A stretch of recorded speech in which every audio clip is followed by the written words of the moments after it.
Painted Life 8. A Third Marriage Proposal. Eldrington. When Mary was in her 13th year, on account of the war threatening to break out, she was sent to stay with a relative.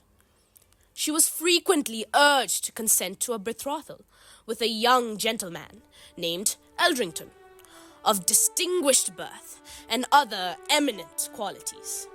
But her heart was so caught up in divine love that she could not consent to any earthly love.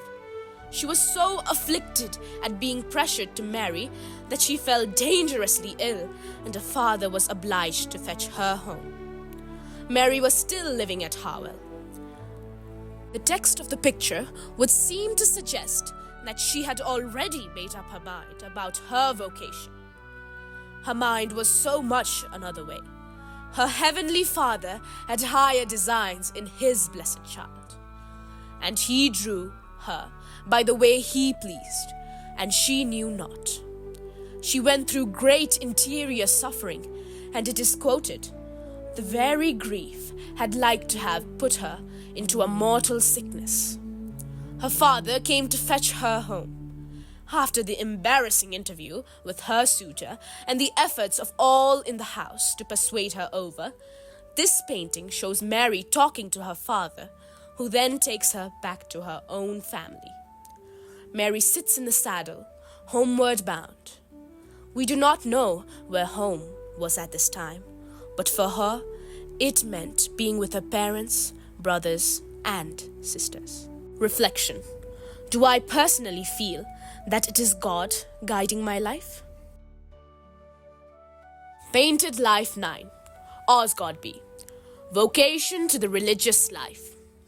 One day, when Mary was 15, she sat sewing with her cousin, Barbara Babthorpe, while a devout woman named Margaret Garrett told them of the severe punishment inflicted on a religious whose conduct had given scandal. On hearing the story, Mary received so much light from God on the excellency of the religious life that she decided to embrace this state of perfection. Mary is now 15. The education received at home has armed her with a strong faith and a love of prayer. She has had 3 marriage proposals. Circumstance combined to release her from the first, while she herself turned down the next 2. She is now ready for the call about to be addressed to her. After spending nearly 2 years in her own family, Mary was once more sent to live with relations again in East Yorkshire, but this time to the Babthorpes.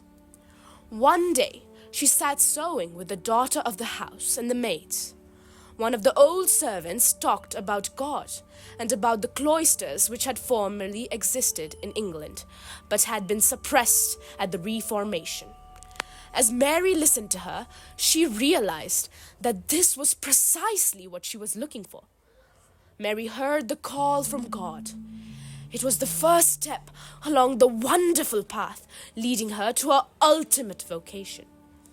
The scene describing Mary's vocation must have taken place between New Year's and Easter of the year 1600.